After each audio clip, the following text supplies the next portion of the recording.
Halo, selamat siang teman-teman. Sambil nunggu teman-temannya ya, sambil nunggu teman-temannya kita diskusi yang sudah join ini, Mas Ahmad dan Mbak Akila. Yang lainnya masih mungkin masih menunggu. Sebentar. Untuk tugas satu, saya pikir sudah paham ya, sudah ada masalah. Ya, untuk tugas satu tidak ada masalah. Yang tugas tiga ini banyak masalah. Tugas tiga yang di aktivitas belajar 5. Ini teman-teman banyak membuat kesalahan. Tugasnya kan ini ya,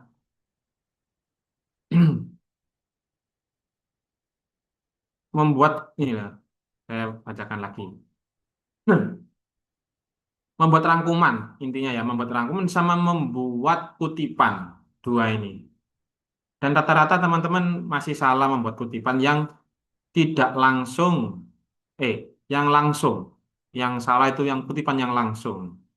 Dan ini tentunya berbahaya. Dan rata-rata teman-teman sepertinya enggak paham Mendeley atau Zotero atau Enut. Istilahnya itu ini ya, reference manager. Kayak begini bentuknya itu. Ada yang sudah paham ini Mendeley desktop ini? Ada yang paham?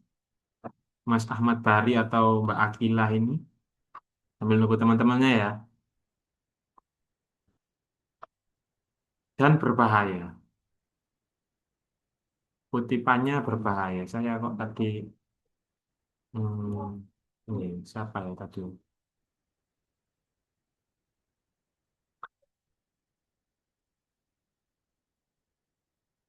Bentar. Ah, ini Mbak Akila contohnya. Sambil nunggu teman-temannya ya, nanti saya juga ngasih intinya hari ini juga tugas ketiga, ini kan tugas kedua ya.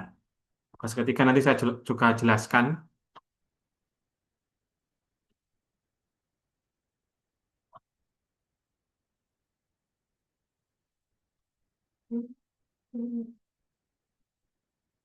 Kalau Mbak Akila ini mengerti Mendeley, tentunya misalkan mau mengutip gitu ya, ini nyala ini. Atau Zotero atau Endnote itu nyala. Yang dikutip itu nyala seperti ini. Contoh ya, ini ada skripsi misalkan ya. Nah, skripsi lah kayak begini ya. Ini kalau diklik ini ngeblok nyala. Nah, misalkan Sakia ini nah, ini nyala. Nah, ini nyala. Ah, kalau masih belum nyala, berarti teman-teman masih belum menggunakan Mendeley, Zotero atau EndNote. Akhirnya apa? Daftar pustakanya ini nanti ada yang tidak valid. Tentunya ketika tidak valid, dicek plagiasi ini apa namanya? Nanti kedetek antaranya referensi dengan kutipan itu tidak sama. Langsung itu yang pertama ya untuk Mbak Akila ya kesalahannya ya. Ada yang tidak sinkron. Lalu kutipan yang langsung seperti ini ya. Ini kan contoh kutipan yang langsung ya. Yang tidak langsung sudah betul. Menurut Kasmir begini ya, betul. Ini yang tidak langsung ya. Nah, yang langsung itu masih salah. Yang tanda petik itu ada tanda petiknya. Itu masih salah, Mbak Akila. Oke, Jadi siapa? kalau kutipan langsung itu biasanya itu menggunakan halaman. Kamu bisa lihat di buku pedoman. Di buku pedoman di download bisa. Buku pedomannya UT itu yang pedoman gaya selingkung UT itu atau tak kasih ya linknya ya tinggal download aja. Nah, Mbak Akila kalau mau lihat sistematikanya dan Mas Ahmad Bahari ini tinggal di download ini. Nah, di kolom chat. Jadi Mbak Akila itu kalau kutipan kutipan langsung itu pakai halaman, pakai page ya, pakai halaman seperti ini. Loh, kalau mau di belakang seperti ini. Ya, ini kan ada kutipan ya. Students often had difficulty using ABA style ya. Nama, tahun, lalu halaman. Ini kalau kutipan yang langsung. Ya, Pak Akila ya. Nanti saya ulang-ulang kok. Tenang aja. Kalau yang 40 baris, 40 kata, berarti 4 baris ya, 40 kata, 4 baris. Itu kutipannya itu eh,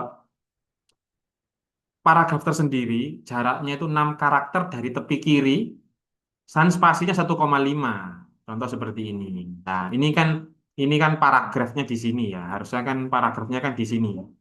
Terlihat ya? Nah, kalau kamu kutipannya itu lebih dari 40 kata atau 4 baris, ini kan lebih dari 40 kata ya. Ini berapa baris ini? Ada lebih dari 4 baris, berarti menjolok ke kanan. Begitu. Seperti ini, tetap menggunakan halaman, page, gitu. Jadi saya ulang-ulang, untuk kutipan yang tidak langsung, itu sudah benar. Nah, kutipannya itu kamu seperti ini, ya. Ini contoh kutipan yang ini contoh kutipan yang langsung ya. Kalau punyanya Mbak Akila yang tidak langsung sudah benar, tapi kalau yang langsung ini masih salah. Oke, siap Pak. Nanti diperbaiki. Ya, oke. Nggak apa-apa. Kalau bisa, teman-teman, kalau mau reference manager dan online dan mudah sekali digunakan, kamu cari di Google, ya. Misalkan Pak Iki ini saya kasih tahu caranya ya. Ini sekali dibuat seumur hidup, nanti siapa tahu teman-teman ini meneruskan ke jenjang yang lebih tinggi di S2 atau S3 begitu. Selalu lagi-lagi pakai ini, lagi-lagi pakai reference manager. Kalau saya biasanya itu pakai Mendeley Desktop. Tinggal search saja Mendeley Desktop lah seperti ini. Nah, tinggal di download.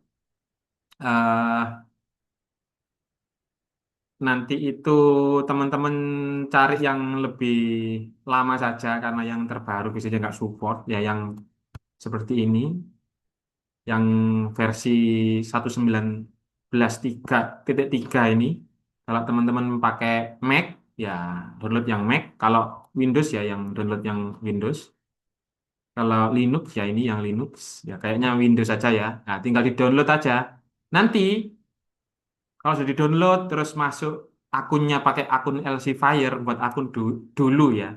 Login dulu di Elsevier. Ini misalkan punya saya ya. Ini kan sudah masuk akunnya. Ini contoh Mendeley yang sudah login. Ini akun saya sudah Elsevier. Elsevier ini nanti ngelink juga nanti ketika teman-teman buat jurnal atau buat Scopus nanti itu ngelink. Ini enaknya Mendeley ini ngelink ke Elsevier. Nanti kalau jurnal internasional yang Scopus kan pakai Elsevier tentunya ya, nggak pakai yang lain. Nah, kalau sudah terdownload dan login seperti ini, ya teman-teman ya, teman-teman tinggal ada toolbar di sini. Ini apakah terlihat di ini di teman-teman Mendeley Desktop ini aplikasinya? Terlihat ya? Saya Ya, besarkan. Pak. Terlihat. Terlihat. Oke. Kalau sudah masuk buat akun terus teman-teman sudah tampilan seperti ini, teman-teman ke tools di toolbar atas pojok kiri atas ini ya. Ada di sini nanti itu ada tulisannya. Kalau ini kan uninstall MS Word plugin. Ini kan uninstall. Kalau teman-teman belum pernah menginstal pluginnya di eh, Microsoft Word, tentunya di sini tulisannya install MS Word. Kamu install saja di sini. Nanti ketika kamu itu sudah kamu install ya, nggak butuh waktu lama pokok hitungan detik. Nanti reference manajernya itu keluar di sini, keluarnya itu di sini. Di ini Microsoft Word sama kayak teman-teman punya teman-teman. Terus di sini kan ada toolbar ya, file, home, insert, draw ini ya. Kamu pilih yang reference. Nah, di sini kan ada reference yang manual, ya, yang manual, yang di sebelah yang ini, yang Pak Iqbal tunjuk ini manual, tidak apa-apa. Tapi nanti capek, kamu masukkan capek. Kalau kamu sudah punya reference manager dan terinstall, hasilnya seperti ini nanti. Ini fungsinya apa, Pak? Ini memudahkan. Contoh ya, misalkan ini Kashmir ini, mau saya cari ini, Kashmir, bukunya Kashmir misalkan. Kita cari di Google, punya Mbak Akilah ini. Kita cari di Google. Ini saya ini ya, selingan ya, tugas yang kemarin masih perlu diperbaiki, kecuali yang sudah betul. Ada satu anak yang sudah betul dari yang aktif ya, 7 anak itu satu yang sudah betul. Yang lainnya masih salah semua. Nah, misalnya ini ya, ini anggap aja ini Kashmir, kita download. Aduh, semoga benar ini pengarangnya namanya Kashmir. Oh bukan ya, misalkan ini Yuni ya. Nggak apa ini contoh aja ya. Waduh, misalkan ini contoh. Setelah berhasil di-download, teman-teman, langkah selanjutnya itu teman-teman add file. Di sini yang pojok kiri atas ini ada banyak add folder, ada add file, kamu yang add file. Terus hasil download tadi kamu pilih ya. Terus tinggal diklik open. Nanti muncul otomatis. Nah, muncul otomatis ini tapi masih belum ini ya, masih salah ya. Nah, ini kan buktinya masih kosong. Penulisnya ini masih salah. Tinggal kamu klik aja. Lah, judulnya ini kamu copy paste, tinggal dimasukkan. Ini kamu copy aja. Ini caranya ya, memang manual begini.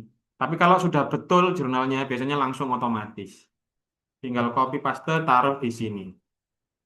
Nah, authornya siapa? Tinggal dimasukkan. Ini misalkan Yuni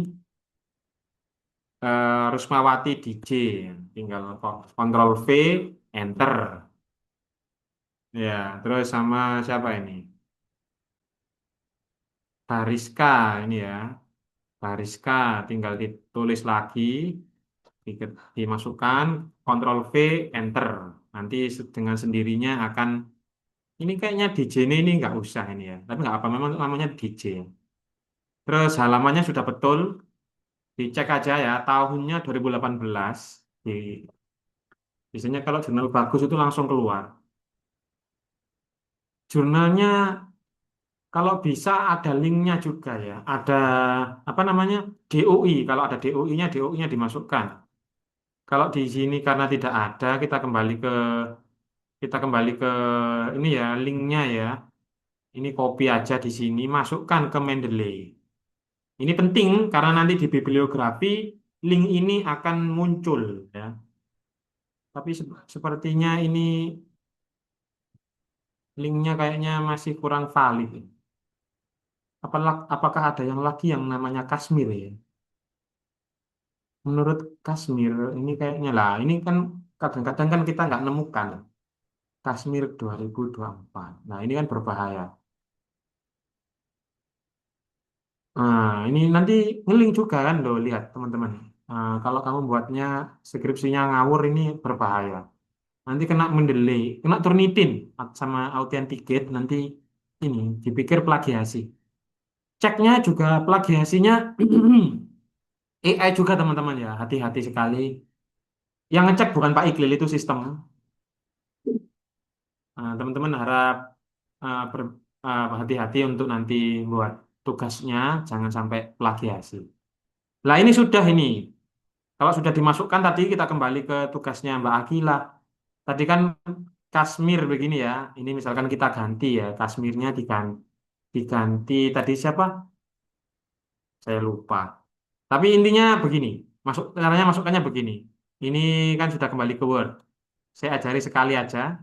Yang otomatis, kalau yang manual kan kamu sudah paham kan, yang otomatis tinggal insert citation. Ini kan kalau kamu sudah hafal namanya, tinggal ngetik namanya Kashmir begitu. Kalau lupa, klik Go to Mendeley. Tadi kan ada ya DJ ini kan analisis pelayanan customer service, ini tinggal ngutip. Ini misalkan nanti keluarnya otomatis kutipan tidak langsung. Nah, kan ini tinggal disesuaikan gitu ya. Eh, apa kutipannya yang tidak langsung kan harus begini. Nah, misalkan ini keep manual edit. Menurut Kasmir dan DJ, nah, menurut Kasmir dan DJ secara umum konsep lah ini. Ini diklik nyala ini. Diklik lo nyala. Dan ini mudahnya teman-teman ya. Teman-teman kalau mau masukkan bibliografi atau daftar pustaka kalau bahasa Indonesia ya, tinggal klik yang ini yang paling atas agak ke kanan ini. Tadi kan insert citasi untuk mengutip ya. Tapi nanti kalau kamu ingin bibliografi secara otomatis, tinggal klik insert bibliografi nanti keluar secara otomatis. Loh kan, saya nggak usah ngetik-ngetik lagi dan valid. Ya harus ini teman-teman ya harus eh, tapi harus hati-hati ya. Ada memang ada PDF atau jurnal atau buku yang memang otomatis ini otomatis tidak masukkan manual begitu. Ini ada yang tanya. Mohon maaf Pak, izin bertanya siapa yang betul tadi Pak? Yang betul tadi punyanya siapa ya? Yang lumayan betul ya, bukan betul gitu ya. Saya analisis sebentar, saya lupa namanya. Tugas dua ini. Ada rubriknya ya, kamu tak kasih tahu nih rubriknya sekalian. Oh, ini ada skornya 0 sampai 40 kalau gagasannya, referensinya itu baik ya. Terus sesuai dengan konteks topik nilainya 0 sampai 40. Nah, yang salah itu rata-rata teman-teman ini membuat kutipan langsung dan tidak langsung ini salah. Terus membuat daftar pustaka yang pakai APA style. Oh ya, saya belum menerangkan APA style ya. Di sini kan tadi kembali ya, saya lupa. Maaf. Ini misalkan ya. Nah, ini punyanya Mbak Akila tadi ya. Punyanya Mbak Akila. Di sini kan ada banyak sekali kutipan jenisnya ya. Kamu karena sudah menginstal reference manager, jadi kamu ada di sini banyak. Ya, ada yang APA 6 edition ini. Ya, kamu pakai 6 edition boleh. Atau yang APA yang 7 edition, American Psychological Association yang 7 edition ini. Pilih aja, nanti formatnya menyesuaikan. Kalau kamu nggak bisa Pak, saya gaptek. Rumah saya itu di internetnya nggak ada Pak. Ya, pakai manual ya. Pakai manual sama di sini, pakai manual ada di sini. Dan juga sama, caranya mengutipnya itu sama. Misalkan tadi kamu mau ngutip ini ya. Oh Mbak, anu ini sudah ini Mbak Akila ini sudah ya. Tapi kan ini nggak ada Kashmir mana Kashmir. Lah ini kan belum Mbak Akila. Jadi manual ini Mbak Akila. Kamu masukkan baru add new source itu. Nah ini bentuknya buku atau apa ya? Kalau buku ya buku. Autornya siapa? Misalkan Kashmir. Nah, gitu ya. Judulnya apa? Misalkan judulnya tadi apa? Waduh, nggak ada judulnya. Misalkan eh, branding, gitu. Misalkan aja ya. Tahun 2015, city-nya misalkan Surabaya, misalkan ya. Publishernya misalkan Gramedia, barang begitu. Nah, begini. Tinggal di OK. Nanti ini bentuk manual. Dan ini biasanya bermasalah karena kalau yang kutipan tidak langsung itu kan harus pakai halaman ya. Lah, halamannya nggak muncul kalau yang ini, yang pakai APA ini, yang manual ini. Dan harus berhati-hati. Sama ini juga gitu ya. Kalau kamu mau masukkan bibliografi, tinggal diklik yang bibliografi. Enaknya di sini itu, ya misalkan yang lain ya, jangan terus misalkan yang lain ya, misalkan Pak Iqlil ini ngomongin tentang apa misalkan? Ngomongkan masalah customer service misalkan Mbak. Akila mau ngomongin customer service. Tinggal di search saja di sini. Service. Mungkin ada di sini. Oh, customer service sekalian ya.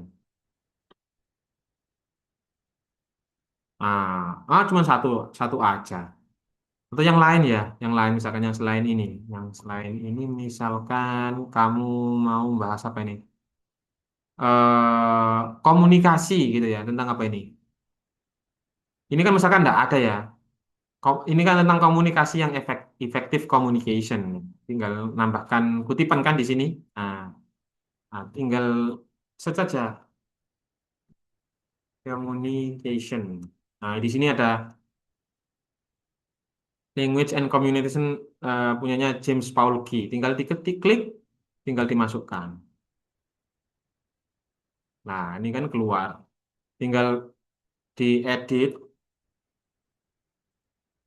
ini. Nah, ini sudah selesai. Jadi kita nggak usah pak capek-capek ini masukkan satu-satu gitu, karena sudah ada referensi yang dalam library kita. Dan kalau mau nambahkan otomatis nggak usah nambah-nambahkan, lah kan key-nya langsung muncul. Kalau artikel enak ini artikel yang valid benar-benar valid ya. Ini keluar DOI-nya ini loh. Ini di search gitu ya, di search misalkan kita search, kita copy gitu ya. Terus kita search di internet gitu ya. Biasanya keluar. Nah, kan keluar langsung ke ininya, penerbitnya. Jadi teman-teman harus berhati-hati seperti itu karena ini nanti tuh berhubungan dengan plagiasinya ya. Dan harus teliti untuk kutipannya. Kembali tadi siapa ada tanya ya siapa yang benar Pak? Oke. Sebelum nunggu teman-temannya ya yang masuk masih sedikit masih 4. Kelas 2 ini punyanya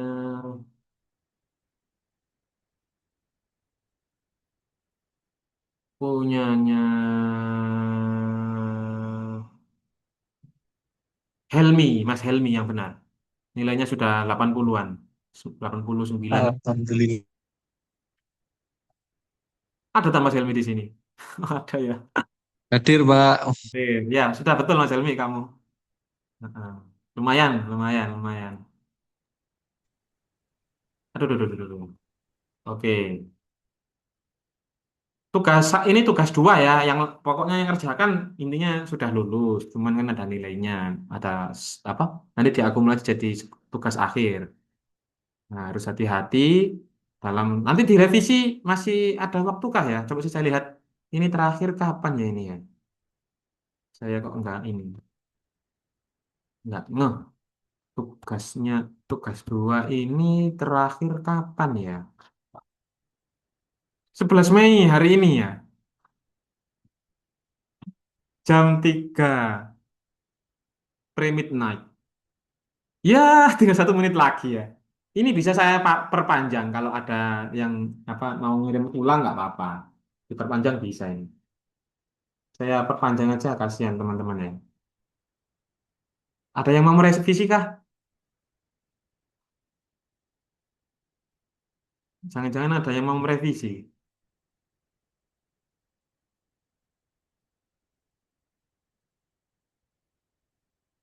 Nggak ada ya? Kayaknya wis yakin ya. Boleh Soalnya Pak, kalau ini, masih bisa.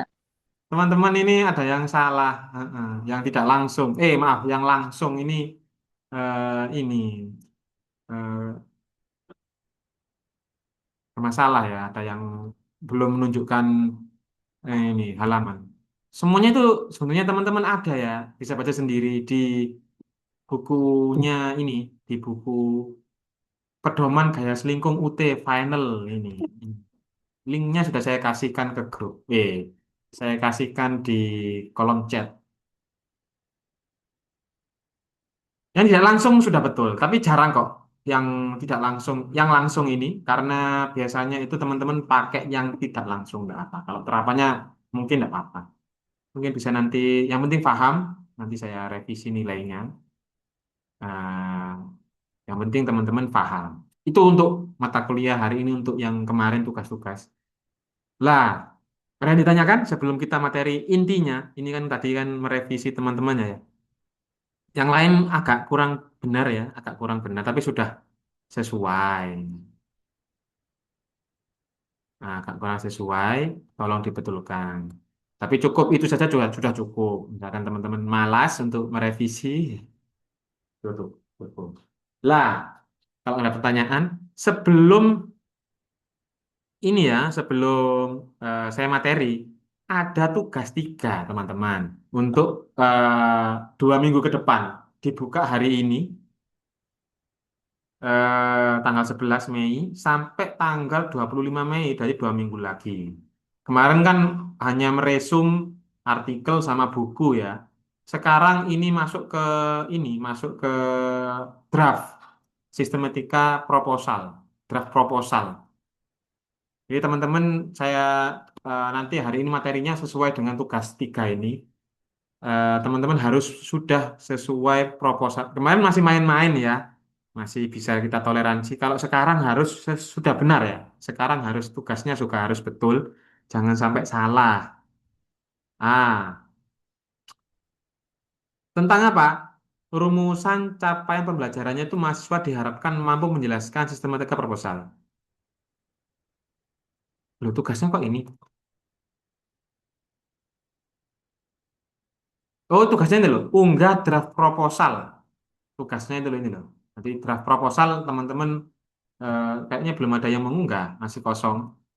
Ya, karena memang belum dijelaskan. Karena dan saya juga yakin dan teman-teman mohon pengertiannya juga saya juga sangat repot. Teman-teman juga ada yang bekerja, saya pahami itu. Mungkin ini ya, teman-teman ada yang sudah berkeluarga juga.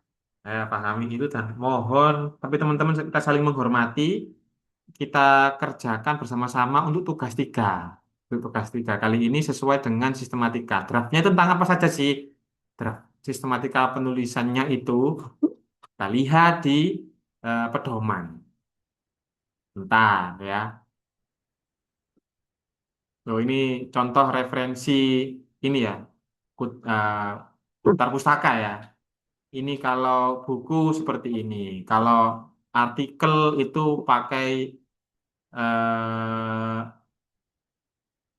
yang ini pakai DOI. Artikel jurnal yang memiliki DOI ada DOI-nya. Kalau nggak ada DOI ya nggak usah. Cuman menyebutkan halaman gini. Ya, oke. Ya, ini selingan. Apalagi yang ini. Biasanya yang artikel yang DOI-nya itu nyala. Jadi kayak ini contohnya. Contoh artikel yang nyala ya. Yang nyala itu misalkan ini contoh. Biasanya itu nyala-nyala begitu, biru-biru begitu teman-teman ya. Kalau diklik itu biru dan bisa ngeling. Tuh, tuh, tuh, tuh, tuh. Ini contoh aja.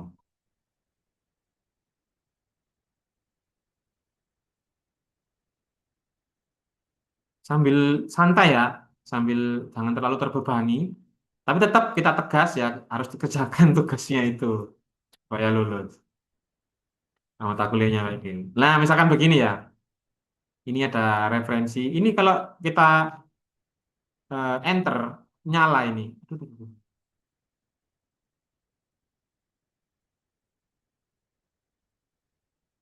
Ini kok gak nyala?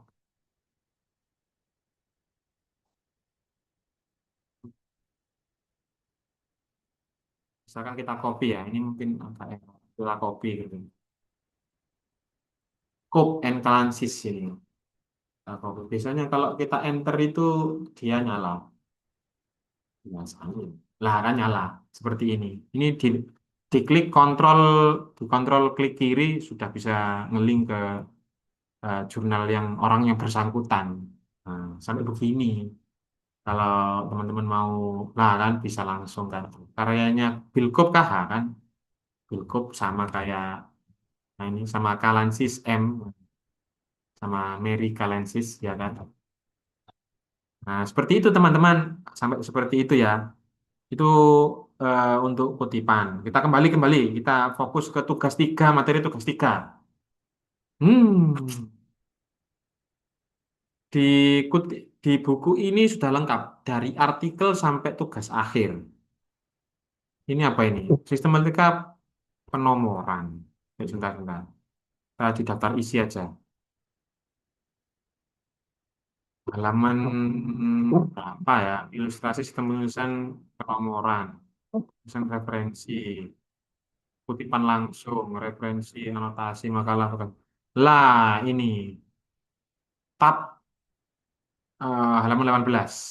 Halaman 18 ya. Coba kita lihat. Jadi teman-teman ini kan biasanya kan penelitian itu ada dua ya, kualitatif sama kuantitatif. Dan biasanya teman-teman ini itu yang kualitatif. Dan teman-teman ini biasanya itu yang kualitatif.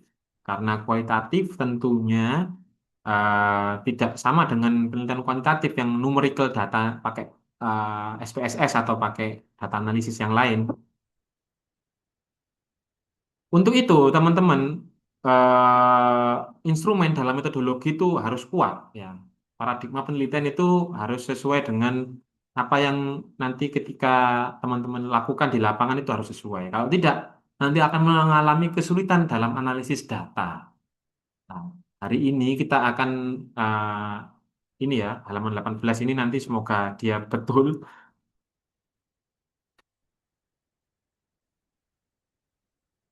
18, oh bukan. Ah, Semoga nanti teman-teman ini sesuai dengan apa yang saya harapkan dan seling. Oh ya, nanti saya rubriknya saya kasih tahu lah. Yang penting ini, oh ini gini aja ya. Jadi singkat aja ini.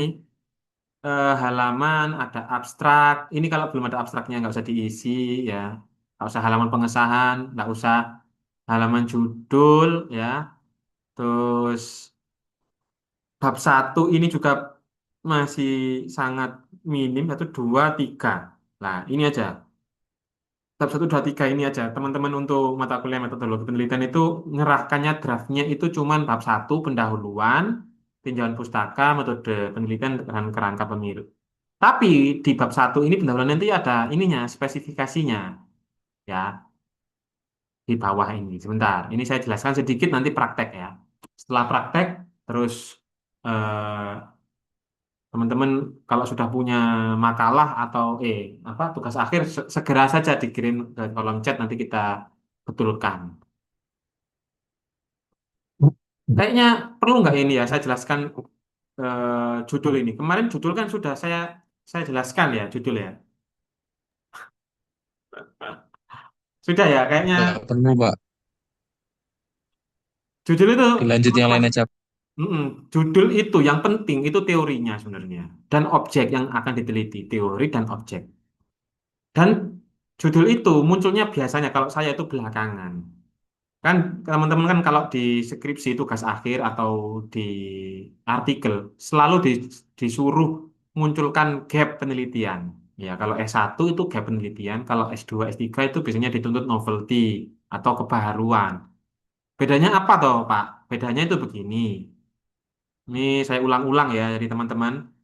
Gap penelitian itu hasil dari eh, penelitian yang terdahulu yang belum diteliti. Contoh ya, contoh misalkan misalkan saya kasih contoh. Ini yang kuantitatif. Mungkin ada di sini yang kuantitatif ini tuh mahasiswanya Pak Iqil ini namanya Anggi. Si Anggi ini neliti. Si Anggi Yulia ini neliti hubungan antara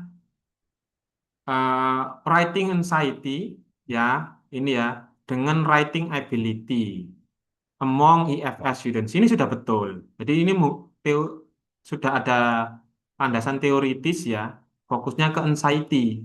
Ya kan ya, writing anxiety ini teorinya nanti. Terus dihubungkan dengan writing ability. Jadi nanti dia itu melakukan uji writing gitu ya, apa melihat semakin dia tuh takut apakah nilainya semakin jelek, ataukah B aja, ataukah semakin bagus, semakin takut.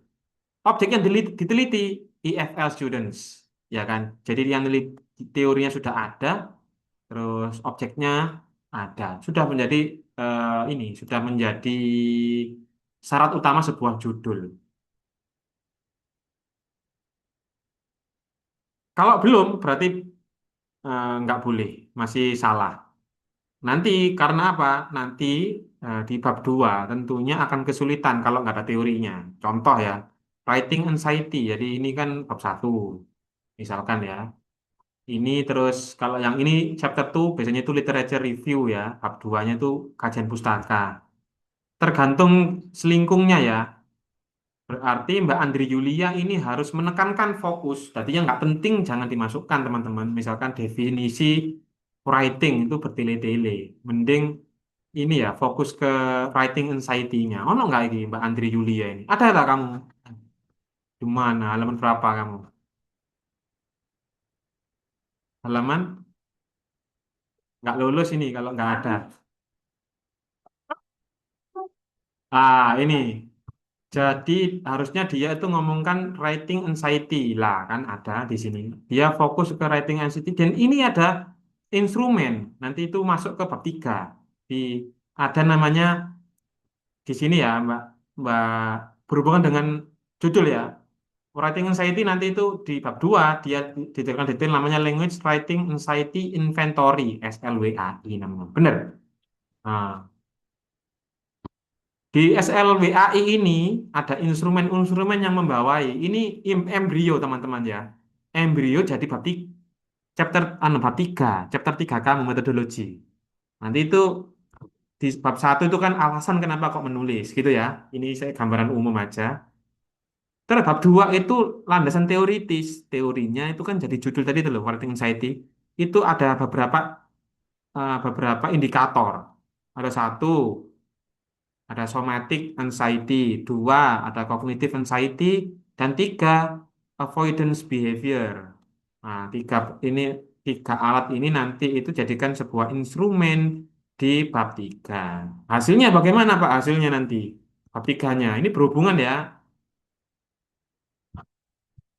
Lah ini kan, ini bab 3 ini. Ini bab 3. Misalkan saya, kan kalau kecepatan ngomong ya. Kadang saya kecepatan.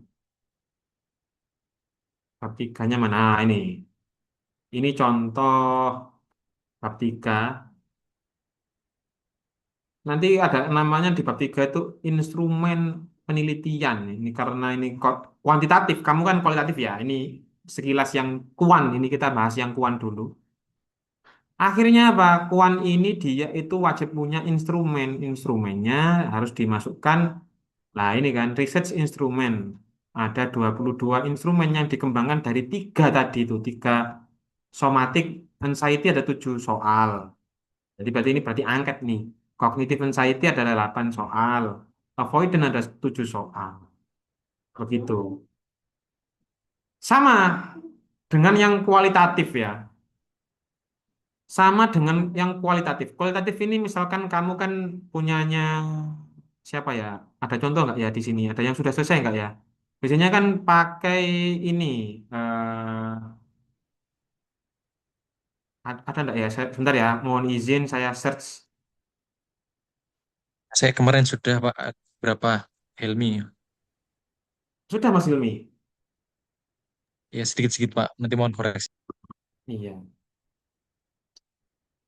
Pakai nyumak itu kan ada ininya kan, dia kan ada teori dan di teori itu nanti itu dikembang jadi instrumen untuk eh, meneliti tipe-tipe penerjemahan yang dipakai oleh seseorang dalam menerjemahkan apa gitu kan ya lah. Saya harus punya contoh ini. Mungkin Mas Helmi yang ada ini ya. Tadi Mas Helmi bilang ada. Karena ini nanti saya kode etik ini, tak izin orangnya. Ini kebetulan ada Mbak Anggi ini ada orangnya. Mas Helmi mungkin di tugas 1 nggih. Di tugas 1 sesi Tugas 2 ada kayaknya Mas. Pak. Betul tugas 1 sesi 3. Kayaknya di sini.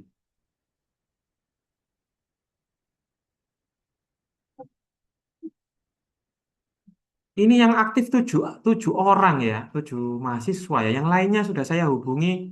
Lah kayak begini nih kayak Alisna, Yasa ini tidak pernah ini kayaknya terlambat ini. Tidak pernah masuk ini. Yang penting saya sudah berusaha ya. Entah itu ini dia ini keputusannya sendiri.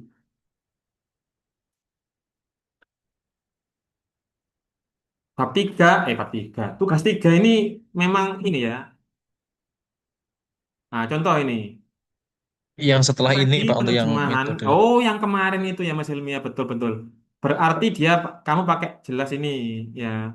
Pakai Peter Newmark pasti kan. Ya. Ini sudah ada teori yang digunakan pada brosur objek wisata yang digunakan. Objek wisata, objek penelitian yang digunakan. Nah, ini sudah betul. Minimal 2 ini. Mudah sekali buat judul. Nggak ada yang nggak mudah. Ya. Analisis strategi penerjemahan ini. Teori yang digunakan, objek yang digunakan itu brosur. Ya kan? Nah, tinggal nanti itu nyumak. Itu nanti yang Peter nyumaknya ini harus didetailkan. Oh, betul ini sudah ini. Ada 4 level ya. Tekstual, referensial, kohesif, sama kewajaran. Teori yang digunakan nyumak ini. Ada fungsi bahasa, ada semiotik, ada komunikatif. Kamu jangan repot-repot, Mas Helmi. Menggunakan seluruh ini ya, menggunakan seluruh, pilih satu aja, mau mau baker, mau nyumak, atau mau pakai yang lain ya. Nah, kalau pakai baker ya baker aja, gitu. Teori penerjemahan ya, jangan membahas semuanya gitu. Nanti ini capek. Kamu juga analisis pakai baker, juga pakai nyumak. Nanti kan kecuali kamu ini ya komparatif ya, penelitian komparatif membandingkan 2 teori. Nah, misalkan dalam satu objek yang sama, itu nggak apa-apa. Tapi kalau itu kan, kalau S1 kan cukup hanya menerapkan teori yang sudah ada, tidak usah menggunakan. Tapi begini, contoh ini ya, tadi saya kok jam ya, kita kembali, biar ada gap penelitian ketika kamu ujian itu ditanya-tanyanya itu nggak, ini ya, ditanya-tanyanya itu sudah siap jawab. Pasti ditanyain, tak Pak? Iya, pasti. Kalau skripsi itu biasanya itu dipakai. Tapi teman-teman sebagian ini ada yang sudah TA-nya sudah lulus ya. Ini mata kuliah ini aja prasyarat ya. Ini contoh punyanya Mbak Andri Yulia. Adakah gapnya Mbak Anggi? Oh, ada. Nah, misalkan ini ya, correlation between students writing anxiety and writing ability. Sekilas ini memang nggak ada gap yang berarti, tapi saya tahu ternyata biasanya yang anxiety itu kan speaking ya, speaking anxiety. Mbak Andri ini mau mencoba yang writing. Nah, gini loh, kalau menunjukkan gap ya di penelitian kuantitatif, biasanya kan korelasi antara A dan B. Lah, kalau mau gap, kamu korelasi antaranya yang C, yang jarang diteliti. Nah, yang writing ini gitu. Teman-teman kalau punyanya misalkan Mas Helmi ini, tadi mana ya Mas Helmi ini ya. Kalau ditanyain gap, pada gap itu ada banyak ya. Ada theoretical gap, ada methodological gap, ada terakhir itu kayak Mbak Mas Helmi ini. Ini jarang ada yang neliti brosur wisata. Jadi gap penelitian fokus ke objeknya. Ya, terapan di objeknya ini yang jadi gap. Kalau mau terapan yang lain bisa. Nih, misalkan biasanya kan kamu ada yang guru di sini, ada yang guru. Misalkan kamu mau meneliti siswa, tapi kamu pilih siswa yang unik. Contohnya yang kecanduan game. Kamu suruh nerjemahkan lagu Stairway to the Heaven misalkan lagunya Led Zeppelin itu. Kamu suruh nerjemahkan anak-anak yang kecanduan game. Apakah ini dia itu lebih apa kamu teori yang dia gunakan apa, strategi yang digunakan dalam menerjemahkan, apakah literal translation atau reduplication atau apa gitu kan. Lah objek itu jadi ini kan jadi gap penelitian. Kamu jangan menambah masalah baru dengan ini Mas Helmi ya, dengan menggabungkan seluruh teori brosur wisata ini sudah jadi game. Itu nggak usah terlalu capek-capek. Untuk strategi penerjemahan apa yang digunakan ini loh. Kamu pakai satu aja, satu teori aja maksudnya Pak Gil. Baik, Pak. Gitu ya. Makasih, Pak. Kayak si Mbak Anggi ini juga gitu. Dia pakai satu teori, sebenarnya teori banyak, tapi dia menggunakan cuman ini. Nah, cuman ini ya, cuman teorinya SLWAI gitu aja. Oke, kalau judul sudah paham, kita lanjut ke intro ya. Ada yang ditanyakan judul ini, ingat ya, hanya teoritis dan objek penelitian. Kalau mau nambahkan metodologi, bisa kayak begini contohnya. Contoh yang methodological gap itu kayak gini. Tapi ini jarang sekali untuk anak S1 ya. Jarang sekali untuk anak S1. Karena metodologi ini, paradigma ini sulit ya. Metodologi ini menampilkan metode baru dalam penelitian itu sulit. Tapi sebenarnya mudah ya. Misalkan kamu menggabungkan naratif inquiry, ada metodologi penelitian namanya kan ada deskriptif, ya kan? Biasanya kan pakai deskriptif, kualitatif itu kan biasanya kamu kan. Nah, ada yang naratif inquiry, ada yang photo voice, macam-macam. Metodologi penelitian itu macam-macam. Ada yang transformatif. Nah, teman-teman, kalau mau mengeluarkan teori baru, fokusnya metodologi penelitian tinggal menggabung. Nah, naratif inquiry misalkan ya, dengan misalkan judulnya seperti ini ya, titik dua. Tinggal begini aja, narat narasemiologi. Nah, misalkan ini naratif sama semiotik jadi satu. Jadi narasemiologi. Jadi teori baru dah gitu. Atau naratif inquiry dengan photo voice atau naratif inquiry dengan transforma transmologi gitu. Naratif inquiry dengan tapi anak S1 jarang itu. Yang ditahu anak S1 itu biasanya itu cuman deskriptif kualitatif. Jadi untuk gap penelitian yang metodologi itu jarang. Rata-rata yang digunakan itu objek penelitian sama teori, menggabungkan teori. Jadi objeknya, kalau objeknya lama Pak, nggak apa-apa, objek lama asal jarang diteliti dengan teori yang baru. Misalkan sekarang kan ada AI, itu kan jarang diteliti. Nah, perlu diteliti mesin translation dalam menerjemahkan novelnya Pramudia Anantatur, misalkan begitu. Menerjemahkannya dia idiomatic translationnya itu tuan-tuan AI ini dia bagaimana nih? Nah, gitu. Oke, itu judul. Sudah ini terlalu lama nanti makan waktu. Kita ini menuju ke introduction ya. Kita cek ini. Mbak Andri Yulia ini sudah benar apa tidak? Ini Mbak Anggi ini dia pakai bukan pakai APA ya. Ini selingkungnya kampusnya itu dia pakai IEEA. Ada macam-macam. Ini pakai IEEE. Kalau kamu kan pakai APA Seven Style ya, Seven Edit, Seven Style. Ini anggap aja ini kutipan gitu. Kamu jangan fokus ke situ, tapi fokus ke kontennya. Jadi seperti yang saya omongkan kemarin, introduction paragraf pertama itu kamu harus ngomongkan fenomena sosial, fenomena eh, yang paling lagi in sekarang itu apa sih? Gitu. Seperti yang kemarin saya ulang-ulang ya. Fakta sosial itu sekarang itu apa? Gitu. Misalkan tema kamu itu translation, translationnya itu semuanya pakai Google atau pakai AI, misalkan begitu. Kelemahannya apa? Itu sekalian kamu masukkan di fakta sosial ini. Anak-anak akhirnya semakin ini malas untuk meneliti budaya daerah tertentu misalkan. Fakta sosialnya yang faktanya apa gitu. Kalau kita lihat ya fakta sosial ini paling penting paragraf satu itu jangan definisi translation jangan begitu. Pulang tak? Iya, Miss. Oke, hati-hati. Waalaikumsalam. Jadi kalau kita itu melihat punyanya Mbak Anggi, ya, apakah dia sudah fakta sosial? Lah, Kalau dia mendefinisikan writing is one of the most complex, ini agak salah, agak benar ya. Oh, ini temanya writing ya. Dia fokusnya writing. Writing di dunia itu masalahnya apa sih? Nah, bukan definisi ya. Ini ya, writing is the most complex productive skill.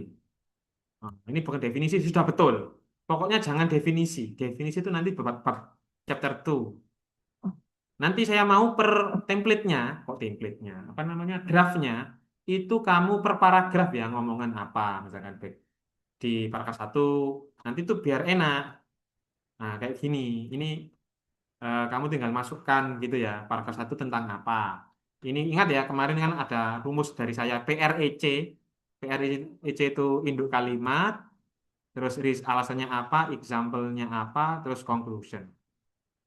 Reasonnya itu dari banyak orang bisa, misalkan ini contoh dari Baba gitu ya, kami Baba contoh. Nah, atau dari minimal tiga lah, tiga kutipan. Minimal dua kutipan loh, minimal dua kutipan. Tapi ini nanti aja ya. Yang penting kamu ada judul, terus fakta sosialnya itu kamu ngomong apa, gitu ya. Sudah cukup, gitu. Sampai ke bawah, nanti paragrafnya ke bawah. C, pelan-pelan ya. Apakah teman saya tawarkan ini? Ini menawarkannya, ini diskusi teman-teman sudah besar. Apakah ini kesulitan atau tidak kesulitan? Gitu. Draft itu sebenarnya cuma ini aja, ya. Kalau draft ya. Kalau tugasnya itu, kalau kita lihat tugas, untuk tugas 3 itu cuman ini aja. Namanya draft kan tidak lengkap. Mana ya? Bentar, bentar. Sabar, sabar. Hmm, biar tahu ya. Loh, rubriknya kok nggak ada? Bentar ya.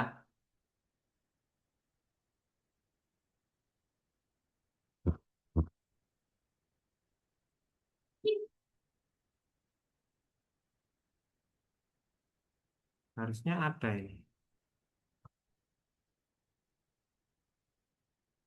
Jadi untuk dinilainya itu nggak sedetail yang Pak Iqbal omongkan tadi. Loh, kok nggak ada ya rubrik penilaian? Harusnya ada ini.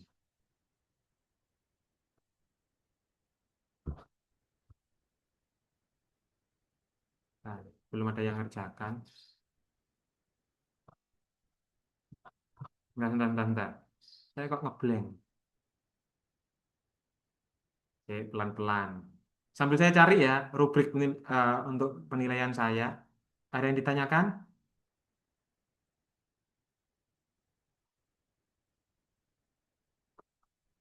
Halo, teman-teman.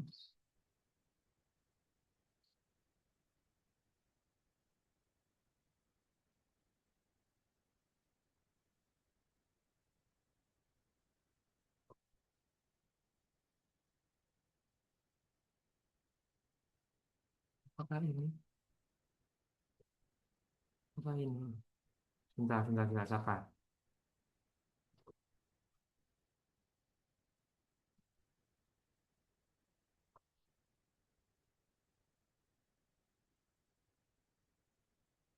Ya Allah, ini mana ya?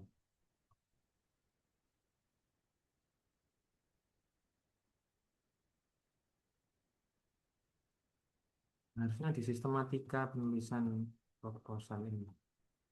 Seharusnya. Nggak ada ya, ini kosong. Jadi yang kamu tulis sebenarnya di draft itu ya, introduction, yang berisi research question, apa, rumusan permasalahan, terus literature review yang berisi artikel kamu yang kamu rangkum kemarin dengan teori yang kamu gunakan apa, metode itu jenis penelitiannya apa, terus instrumen yang digunakan apa, terus analisisnya bagaimana. Cuman itu sebenarnya. Cuman saya nyari-nyari kok nggak ada di sini untuk apa, draft rubrik penilaian ini. Sabar ya. kok belum ini ya,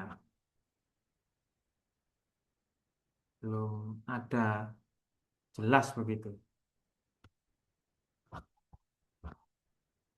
Harusnya ini ya, ada rubrik penilaian untuk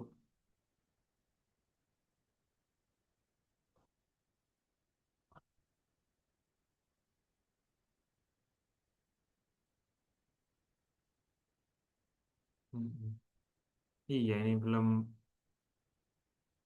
belum ada ini tugasnya untuk rubrik penilaiannya ini.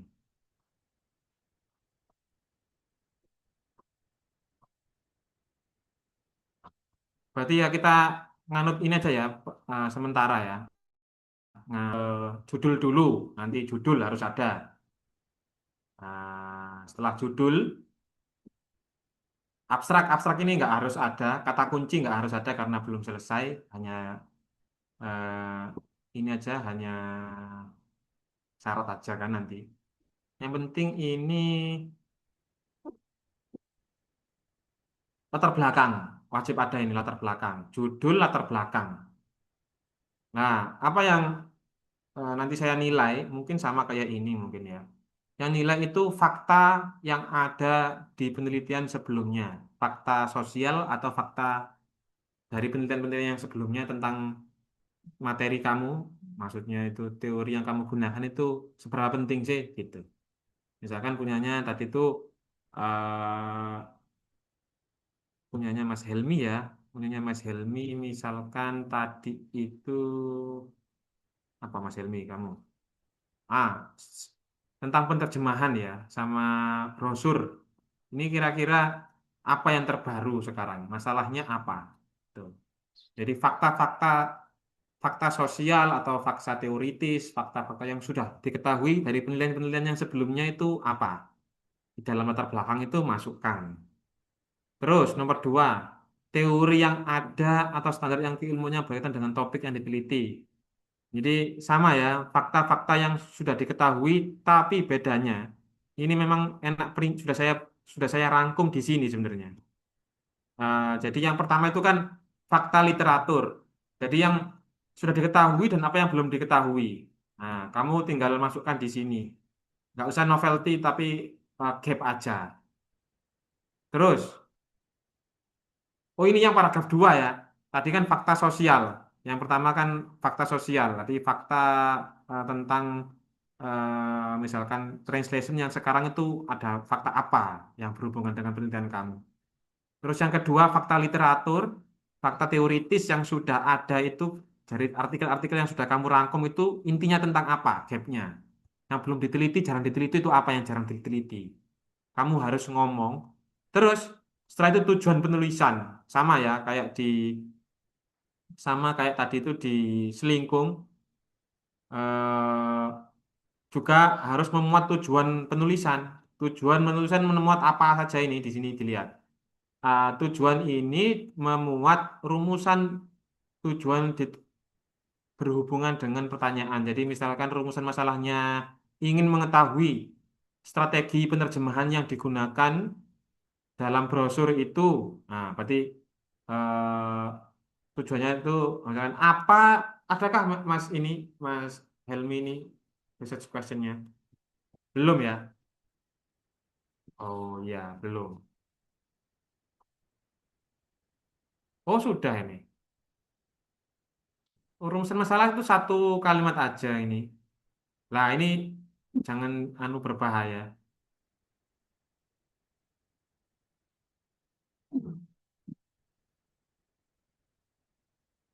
Jadi Mas Helmi, jadi kamu kamu ngomong aja secara langsung dengan angka, kamu tuh penilaian kamu tuh pakai pakai pertanyaan-pertanyaan apa, bagaimana, ingin apa, begitu ya. Jangan yang tidak langsung seperti ini. Langsung aja statekan rumusan masalahmu itu apa. Dari seluruh background di atas, penelitian ini merumuskan dua rumusan masalah. Satu, begitu. Satu, strategi strategi penerjemahan yang digunakan. Nah, ini loh. Nah, ini kamu ingin ini kan. Ini kan. Lah, ini kan kamu kepingin ini kan. Ingin mengetahui strategi yang penerjemahan kan ya. Tidak usah tidak usah mengatasi kendala linguistik. Ini kan di luar kontrol kamu ini, di luar penelitian kamu, nggak sesuai dengan limitation dari penelitian kamu kan nggak mengatasi kendala linguistik kan? Apakah juga mengatasi? Kalau iya berarti dua research questionnya. Dan ini baru tujuan utamanya itu untuk mendeskripsikan secara. Hmm. Nah, untuk untuk mendeskripsikan strategi yang digunakan, nah, ini kurang efisien kata-katanya. Ya, terus secara khusus untuk mengevaluasi jauh mana, ini harus berbahaya, hati-hati. Kalau research questionnya dua, berarti tujuan penelitiannya dua. Ini wajib ada ya. Nanti saya baca ya, dari fakta sosial, fakta literatur, terus gap teori, ini tiga ini, terus rumusan masalah. Ini untuk pendahuluan ya. Terus tujuannya apa? Terus kegunaan, ada teoritis dan ada praktis. Secara teoritis ini menyumbang ilmu apa, secara praktis seperti apa. Saya contohkan punyanya mahasiswa saya ini yang Puan ya. Jangan-jangan teman-teman juga ada yang ini, jangan-jangan sudah ada yang juga ada yang Puan ya. State seperti ini saja teman-teman ya, jangan malu-malu.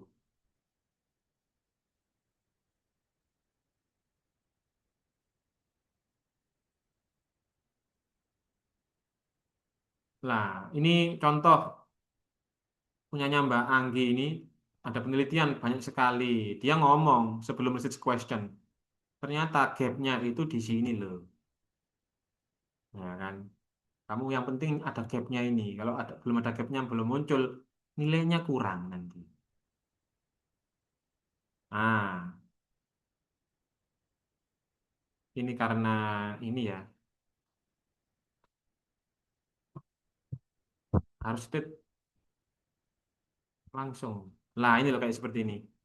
Berdasarkan background di atas, maka saya menanya apakah ada significant correlation between ini seperti ini. Terus tujuannya the objective of the study is to determine bla bla bla ini. Iya kan? Kamu harus ada ini di background itu loh. Ada fakta sosial, saya ulangi lagi ya, fakta literatur, nanti yang mengarah ke gap, terus ada research question seperti ini, jelas seperti ini, terus tujuan penelitian juga objective of the study juga kamu statekan dengan jelas seperti ini. Tuh. Terus eh, kegunaan ya kalau di bahasa Inggris kan significance, ada theoretical significance seperti ini sama practical significance, ya kan? Theoretical ya kamu ngomong aja. Di studi contribute to existing body language EFL konteks secara teoritis ini kan menyumbang ya ternyata di penelitian ini tuh SLWAI di writing itu penting. Itu aja ngomong gitu. Kalau praktikal biasanya itu seperti ini. Untuk English teacher, untuk translator, begitu. Ya kan? Ini kayaknya formalitas saja. Yang penting ada. Itu contoh ini ya, contoh eh, latar belakang. Latar belakang atau pendahuluan. Di introduction itu harus ada fakta sosial, fakta teoritis, ini fakta sosial, ini fakta teoritis, akhirnya ada kesenjangan fakta empiris dan teori. Ini maksudnya kesenjangan itu gap. Senjang itu artinya itu gap. Dari teori-teori di atas itu apa yang baru? Ada gap baru apa? Saya ulang-ulang ya, gap itu eh, ada theoretical gap, ada methodological gap, ada gap dalam objektif. Kamu kalau pusing-pusing, nggak usah dari yang theoretical gap, jangan yang methodological gap. Sama kayak Mas Helmi ini, dia cukup menyuguhkan gap objektif yang baru. Dia neliti brosur, karena ini sangat jarang digunakan. Masih ingat ya kemarin ya, kalau kamu mau cari itu di Open Knowledge Map yang kemarin sudah saya simulasikan. Kalau masih lupa, saya ulangi lagi biar ingat ya. Open knowledge map, misalkan Mas Helmi ini temanya tentang apa? Borobudur Pak Parusta. Tentang apa kemarin itu Mas Helmi kamu? Tentang Borobudur Pak, pariwisata Pak. Tentang apa ini Mas Helmi?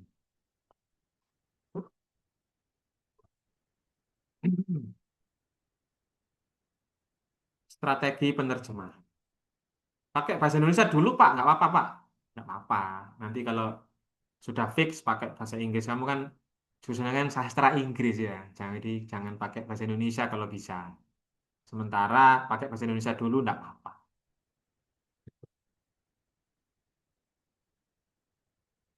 Strategi penerjemahan tinggal kamu copy paste, tinggal di search gitu aja. Nah, ini mah butuh waktu sekitar detik, nanti muncul ada lingkaran-lingkaran banyak itu ya. Yang paling kecil itu yang jadi gap kamu nanti. Yang paling kecil itu yang jadi gap penelitian kamu. Dan ini wajib kamu jadikan eh, kamu masukkan di background. Fakta, ingat ya, fakta sosial, fakta literatur, gap penelitian, research questions atau formulation of the research, sama significance. Nah, atau apa dampak praktikal sama tadi itu loh, theoretical gap sama maaf, theoretical significance sama practical significance. Sabar, tunggu dulu, tunggu. Nah, strategi penerjemahan kamu lihat di sini. Ini ada yang paling besar ini. Eh, Strategi penerjemahan itu fokus ke kosakata budaya, ya, di kosakata budaya. Yang paling sedikit ini, yang paling kecil ini cerita rakyat di sini malahan paling sedikit. Penerjemahan cerita rakyat tentang ideologi ini sedikit sekali. Eh, Bahkan ini ya perlu diteliti kayaknya cerita rakyat ini. Apakah budaya ini yang ada di dalam cerita rakyat ini sesuai terjemahnya dengan yang bahasa target gitu ya, BSA sama TSU-nya apakah sesuai? Nah, ini perlu diteliti. Teman-teman carinya seperti itu. Itu ya. Ini apa ini contohnya ini? Strategi penerjemahan bahasa Helong melalui penelitian cerita rakyat berbasis ideologi. Oh, ini jarang diteliti ini. Kamu tinggal ini aja kan, tinggal copy, paste teorinya, jangan jangan bahasa Helong, bahasa tempat kamu sendiri di tempat kamu itu ada cerita rakyat apa gitu kan. Nah, terus diadaptasi, jadi jadi skripsi, jadi artikel, teman-teman, begitu. Kembali kalau sudah paham tentang ini, tentang introduction-nya, kita ke chapter 2, literature review ya.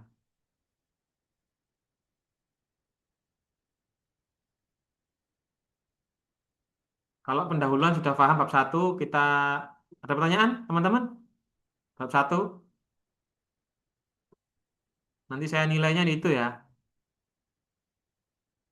Kalau sudah tidak ada, kita ke tinjauan pustaka atau review of related literature. Tinjauan pustaka.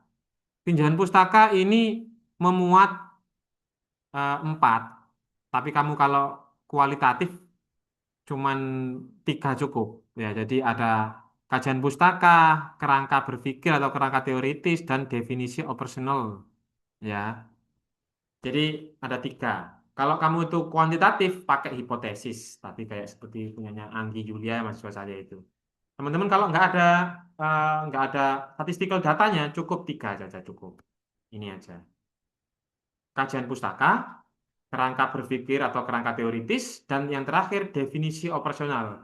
Definisi operasional berarti tadi itu yang di judul itu kan ada teori, ada objek penelitian, gitu ya. Berarti minimal ada tiga variabel atau tiga konsep yang nanti jadikan definisi operasional. Yang pertama kita jelaskan kajian pustaka dulu. Apa itu kajian pustaka? Dan bagaimana contohnya kita jelaskan. Kajian pustaka adalah itu memuat hasil kajian konsep atau teori dari hasil penelitian yang terdahulu yang relevan dengan pokok permasalahan atau topik tugas pembelajaran. Ya, jadi ini tuh memuat kajian pustaka itu review of related literature itu memuat penelitian-penelitian yang terdahulu. Ya, 5 tahun kemarin kan teman-teman kan sudah merangkum 5 artikel ya, masukkan sini. Itu contohnya seperti ini. Kita kasih contoh.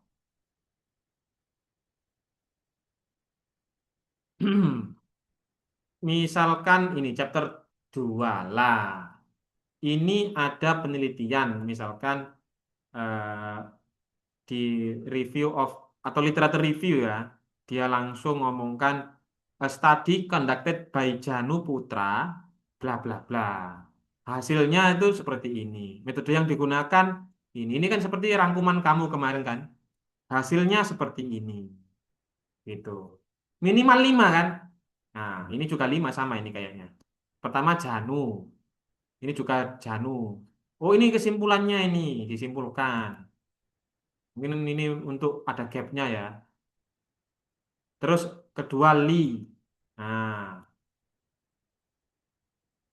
ini Li masih Li. Terus Putri. Nah, kamu juga sama gitu ya. Nanti kamu eh, sebutkan 5 itu di apa studi pustaka, di kajian pustaka ini ada 5 artikel.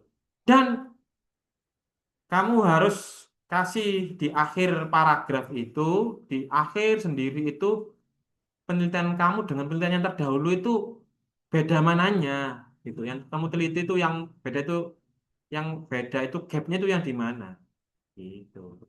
Contohnya seperti ini. Kita kasih contoh aja.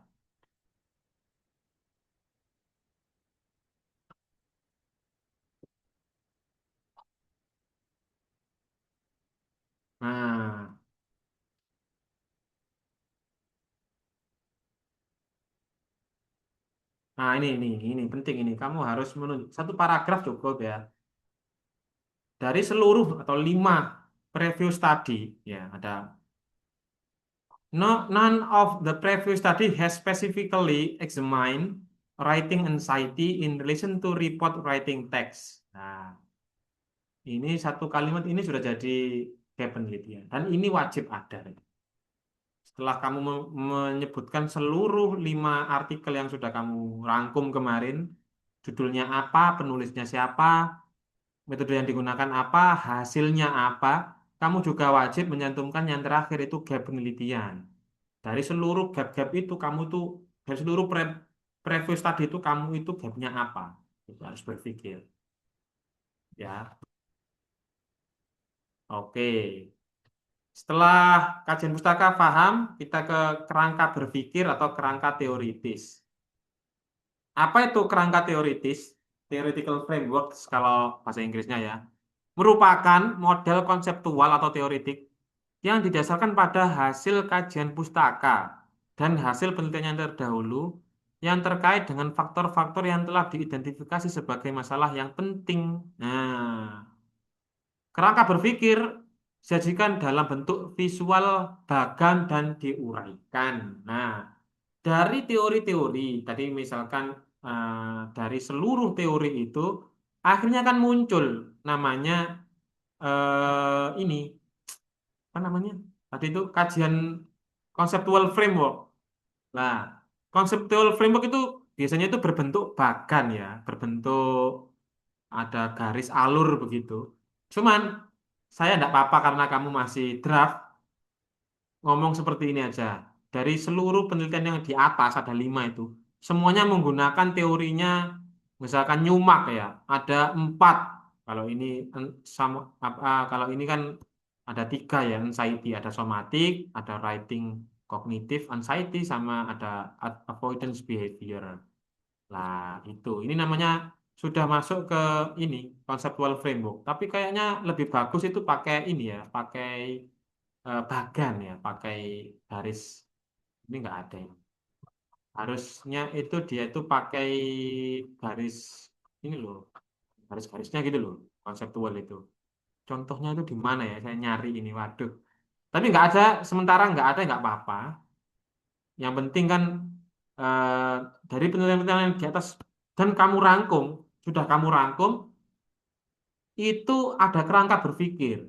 Ada ternyata Newmark itu menyetuskan ada 4 strategi penerjemahan. Nah, itu yang kamu uraikan di kerangka berpikir.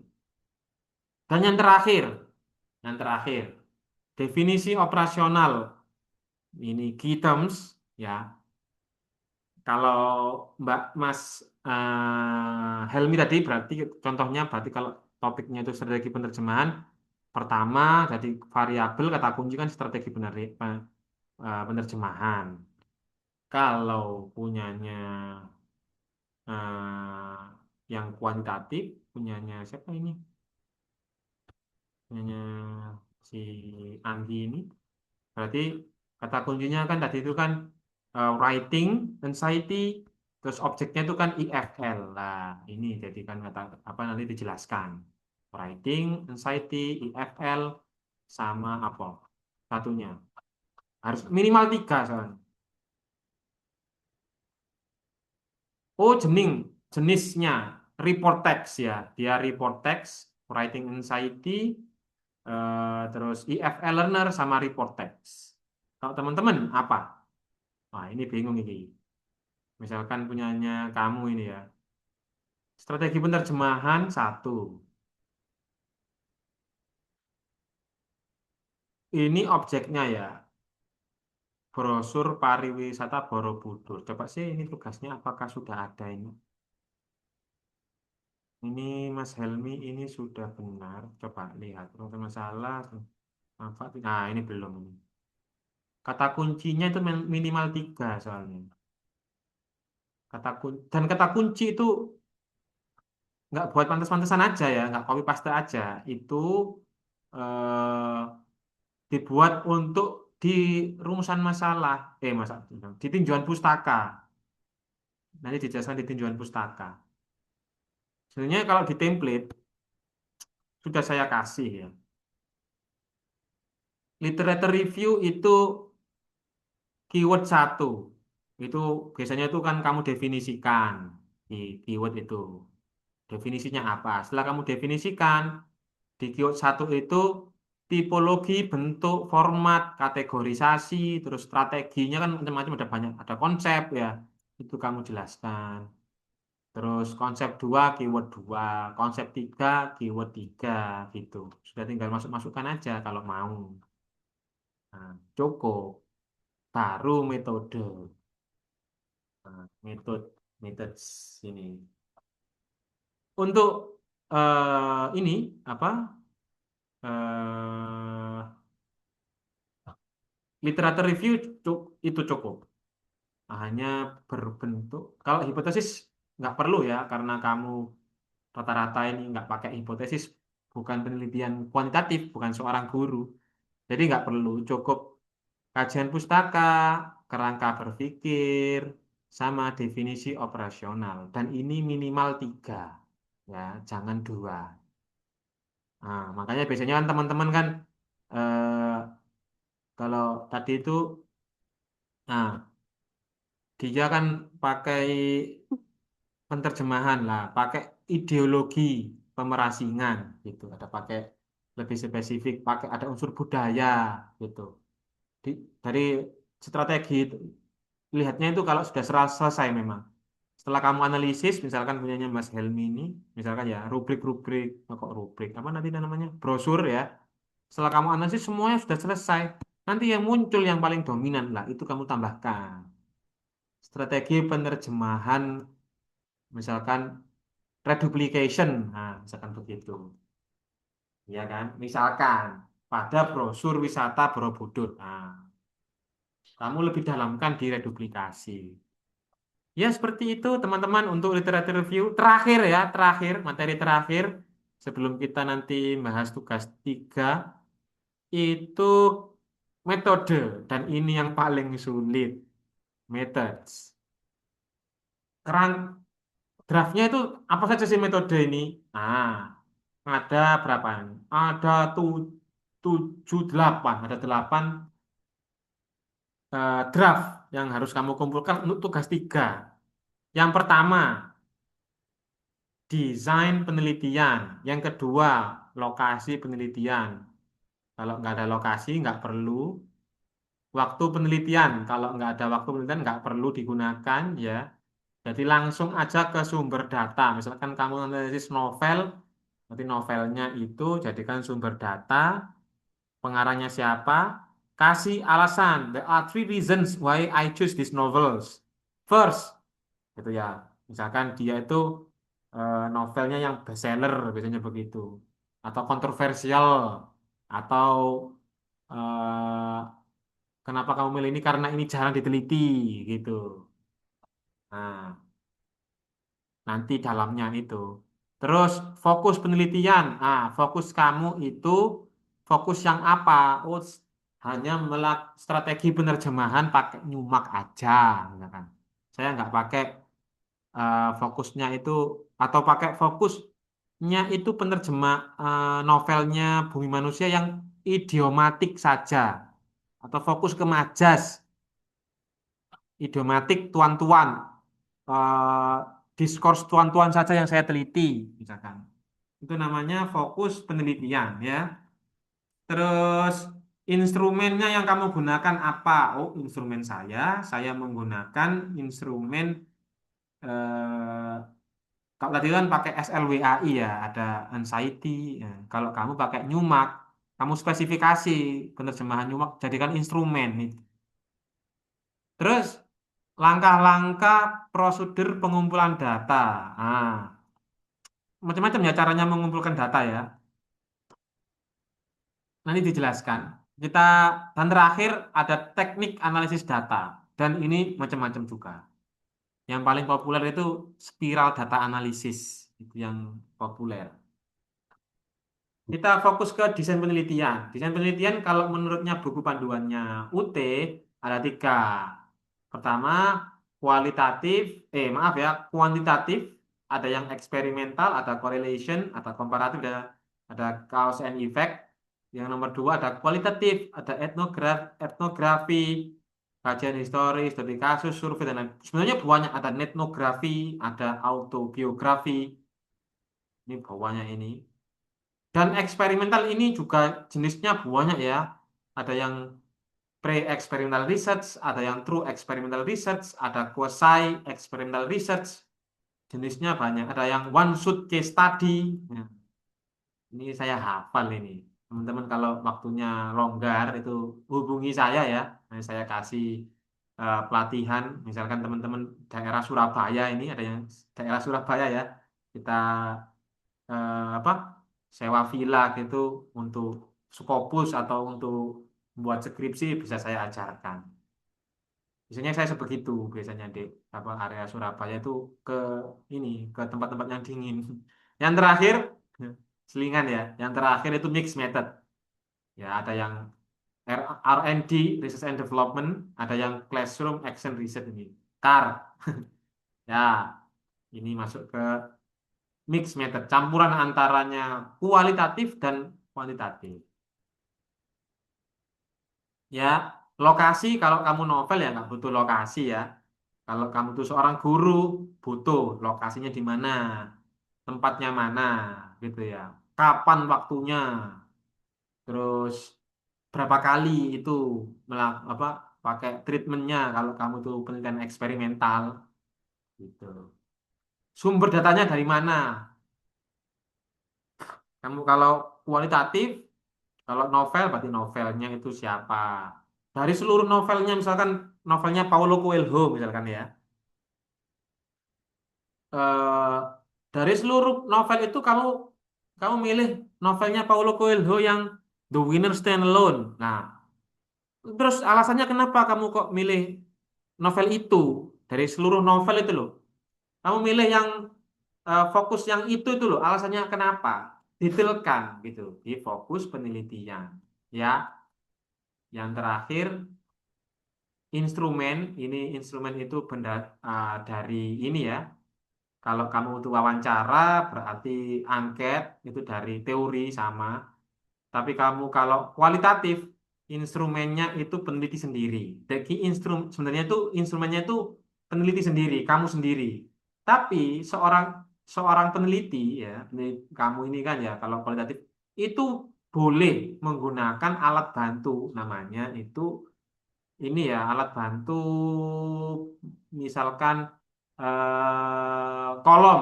Kolom itu berisi tipe-tipe strategi penerjemahan. Nanti kalau kamu nemu strategi penerjemahan A, kamu masukkan kolom itu, gitu. Bisa seperti itu. Nomor dua sebelum terakhir ya, itu prosedur pengumpulan data. Kamu ambil novelnya itu beli di mana, misalkan. Oh, saya beli di Shopee, Pak, atau beli di Amazon dengan harga sekian, terjemahan tahun sekian, gitu. Dan ini legal, itu sumber data. Kalau kamu itu carinya di internet itu kajian etnografi, berarti netnografi, kamu teliti itu dari komunitas apa dan siapa saja, pokoknya sedetail mungkin. Rangkaian-rangkaian kamu memperoleh novel itu loh, caranya bagaimana. Sumber data kamu kan novel ya. Kamu beli novel itu loh, jelaskan secara detail gitu. Kamu kamu kalau di sekolah, berarti kamu kan harus secara detail ngomong. Pertama saya izin ke kepala sekolah, terus pergi ke kurikulum. Setelah ke kurikulum pergi ke Pak Guru, Bu Guru yang jadi ini objek penelitian saya. Dan sampai akhir. Kalau pakai angket, nanti itu pakai Google Form apa bagaimana gitu, sedetail mungkin. Yang terakhir, analisis data. Ini macam-macam ya. Biasanya itu pakai spiral data analisis. Kamu biar paham ya, spiral data analisis. Kalau kamu seorang peneliti kualitatif, spiral data analisis itu seperti ini loh ya. Hmm. Di anu di AI sudah bisa ini ya. Kamu bisa lihat. Pertama, manage and organizing the data. Ya, pertama itu ketika kamu dapat novel, kamu itu harus kalau kamu itu novel berarti kalau saya biasanya kalau novel ya strategi teori apa saya manage, jadi saya ini biasanya itu saya bawa ini ya bawa marker gitu ya, markernya warna-warni misalkan ada yang warna hijau, merah sama biru sama kuning misalkan sesuai dengan Numa kata 4 misalkan. Langsung saya bold itu saya marker gitu yang mana ini yang warna kuning berarti dia itu ini strategi penerjemahan tipe A. Berarti ini tipe literal translation warna kuning. Gitu kan? Sampai warna biru gitu. Setelah kamu manage, kamu baca lagi, terus kamu memo, dikasih memo, dikasih ini ya, dibaca ulang lagi, gak sekali langsung selesai ya. Kamu baca lagi, terus dikasih memo, kasih catatan. Tadi kan setelah kamu marker dengan pakai stabilo itu ya, kasih memo kecil. Kenapa kok kamu stabilo ini? Kenapa kok warnanya kuning? Oh ini literal translation karena ini. Itu dikit-dikit. Setelah kamu kasih memo, kamu coding, kasih kode. Misalkan ya, translation tipe A. Berarti itu dia itu tipe A itu misalkan literal translation. TT01 data pertama berarti. A.01 begitu, kasih coding. Contohnya bagaimana ya ini ya? Ada contoh kayak ini kalau teori ini sulit ini. Kalau saya itu seperti ini, kita kasih contoh. Oke, coba ya, saya kasih contoh ya, biar jelas ya. Tunggu ya, sabar ya. Malas saja ini buka contoh. Hmm, misalkan,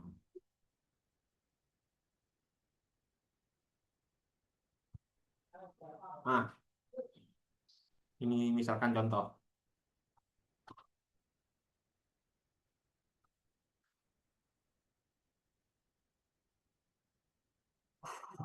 Nah,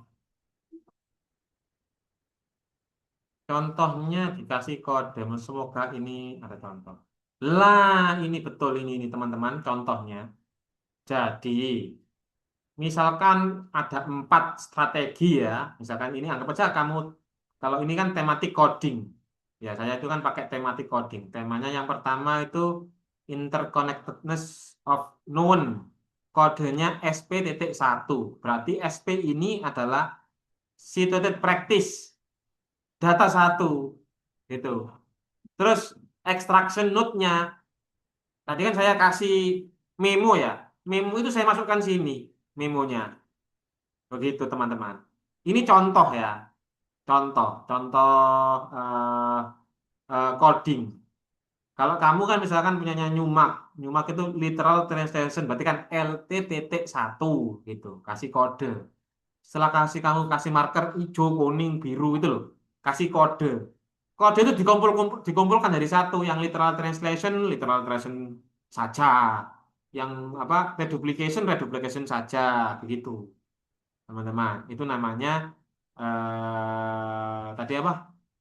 Apaan tuh? Coding. Coding. Setelah kamu coding, interpreting the data, ya kan? Interpreting. Setelah ini contohnya ya, biar kamu paham. Ini misalkan sudah saya coding ya, terus ini node-nya.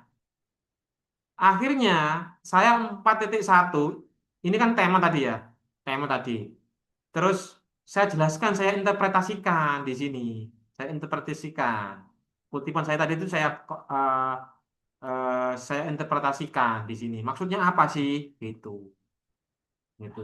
Kamu kalau bisa pakai gambar gitu. Kalau bisa pakai, kalau kalian meyakinkan pakai kutipan langsung atau tidak langsung. Tapi kita bahas di awal-awal. Terus sampai ini tema kedua. Ya, terus saya interpretasikan lagi. Itu, saya interpretasikan lagi. Untuk memudahkan aja ini, apa namanya spiral data analisis itu. Setelah kamu interpreting, visualizing and reporting ya, itu hasilnya itu. Ya, kamu simpulkan hasilnya seperti ini. Nah, visualnya seperti ini ya, akhirnya hasil akhirnya pakai gambar, pakai kutipan begitu. Paling enak memang pakai tabel ya, teman-teman ya. Itu contoh draft yang akan kamu kerjakan minggu depan. Draft yang akan kamu kumpulkan untuk tugas 3 terakhir tanggal terakhir tanggal 25 ya. Terakhir tanggal 25 Mei ini. Silakan kalau ada yang ditanyakan sebelum saya tutup, teman-teman. 1,5 jam ya, kita nggak kerasa ya ngobrol dari tadi. Mbak Akila, terus siapa ini? Mas Helmi tadi saya tahu, saya ada, terus siapa tadi ini? Mas Ahmad Bari, terus ada Mbak Sendang, terus ada Mbak Triana Sari. Terima kasih ya atas kehadirannya ya. Recordnya mohon maaf belum saya upload yang kemarin. Eh, Mungkin saya kemarin itu salah klik. Recordnya itu bukan ke komputer tapi ke cloud. Saya nyari cloud saya itu passwordnya nggak karu-karuan. Wis ya, ngelebur sama HP cloudnya. Mohon maaf ya, yang kemarin itu belum saya bisa upload. Hari ini insya Allah bisa saya upload. Yang kemarin cukup link aja. Untuk tugas 3, paham teman-teman draftnya ya.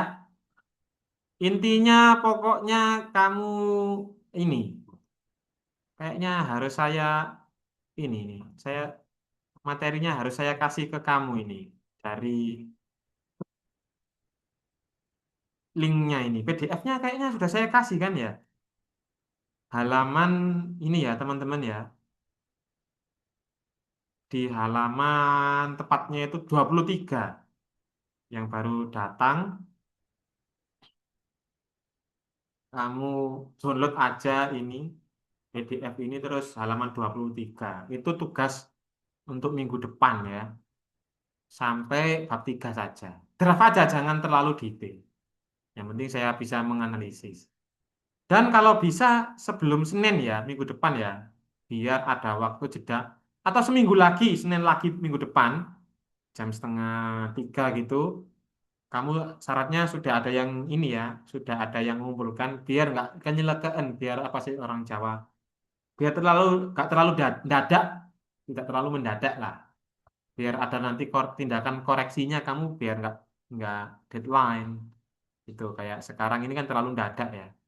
Mungkin minggu depan lagi hari Senin jam setengah 3 gitu. Draftnya kamu sudah siap, dikumpulkan aja. Untuk hari ini cukup, teman-teman. Kalau ada pertanyaan kita akhiri.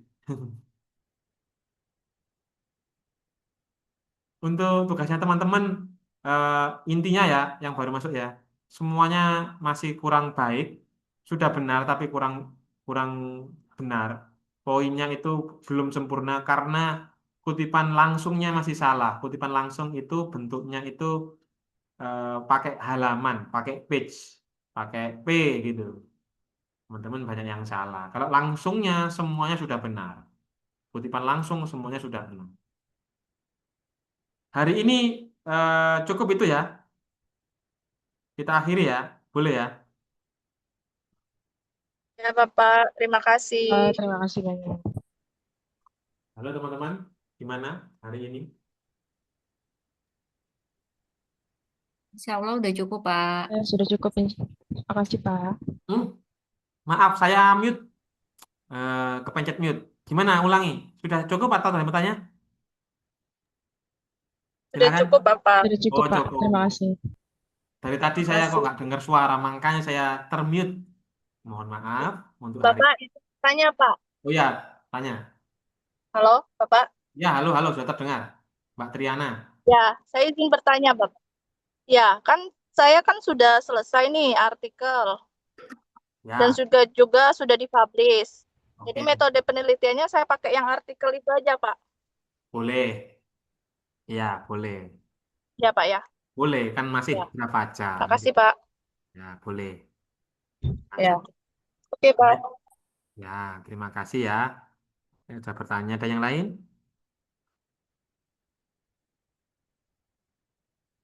Insya Allah tujuh teman-teman tujuh yang masuk hadir di hari ini ada yang ini ya. Ini insya Allah lulus kok. Yang nggak pernah aktif ini yang nggak ini nggak lulus mata kuliah, yang nggak pernah nyentuh sama sekali e-learningnya, tugas juga nggak dikerjakan, ini yang berbahaya.